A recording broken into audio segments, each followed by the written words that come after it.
আমাদের চট্টগ্রাম বন্দরটা হলো বাংলাদেশের অর্থনীতির হৃৎপিণ্ড। বাংলাদেশের অর্থনীতি যদি পাল্টাতে হয়, পাল্টাতে হবে, হয় অবকাশ নেই, আমাদেরকে পাল্টাতে হবে। কারণ চট্টগ্রাম বন্দর হলো ভরসা। এটাকে বাদ দিয়ে বাংলাদেশের অর্থনীতি নতুন কোনো পাতা, নতুন কোনো অধ্যায়ে প্রবেশ করার কোনো সুযোগ নেই। এই পথ খুলে দিলে বাংলাদেশের অর্থনীতির পথ খোলে। এই পথ না খুললে বাংলাদেশের অর্থনীতি যতই লাফালাফি করো, ঝাপাঝাপি করো, কিছু হবে না। তুমি একজনকে বোঝাচ্ছিলাম যেটা কেন আমি এরকম মনে করছি। আমাদের চট্টগ্রাম বন্দরটা হলো বাংলাদেশের অর্থনীতির হৃৎপিণ্ড।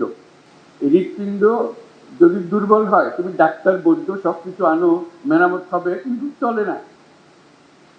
ছোট্ট একটা হৃৎপিণ্ড, তার মধ্যে হলো রোগাক্রান্ত। এই হৃৎপিণ্ডকে তুমি যত ঠেলাঠেলি করো, ভিতরে বেশি রক্ত সঞ্চালন হবে না। এই যদি আমরা একমত হই যে বাংলাদেশের অর্থনীতির হৃৎপিণ্ড হলো চট্টগ্রাম বন্দর, তাহলে ওটার যে সাইজের বন্দর আছে, যে সাইজের হৃৎপিণ্ড আছে, ওই সাইজের চলে না।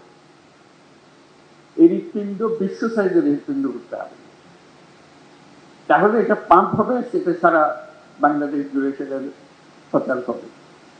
এখান থেকে অর্থনীতি সচল হয়ে তার নারী দিয়ে উপরের দিকে যাবে, সারা দেশ জুড়ে ছড়িয়ে যাবে, আবার সারা দেশের জিনিস এখান দিয়ে বিদেশে চলে যাবে। এটি হলো হৃৎপিণ্ডের কাজ, এটি হলো বন্দরের কাজ। বন্দর আরো আছে, কিন্তু এটা হলো একেবারে কেন্দ্রীয়, সবচেয়ে বড় যে জিনিসটা, এখান থেকে সমস্ত কিছু নিয়ন্ত্রিত হবে। কাজে আমরা বললাম যে পৃথিবীর সারা বন্দর ব্যবস্থাপক যারা আছে তাদেরকে ডাকো। দেখলাম যে আগেই ডাকা হয়ে গেছে, কিন্তু কাজটা হচ্ছে না। আমি বারে বারে সবার কাছে আবেদন করছি, এটা তাড়াতাড়ি করে হবে।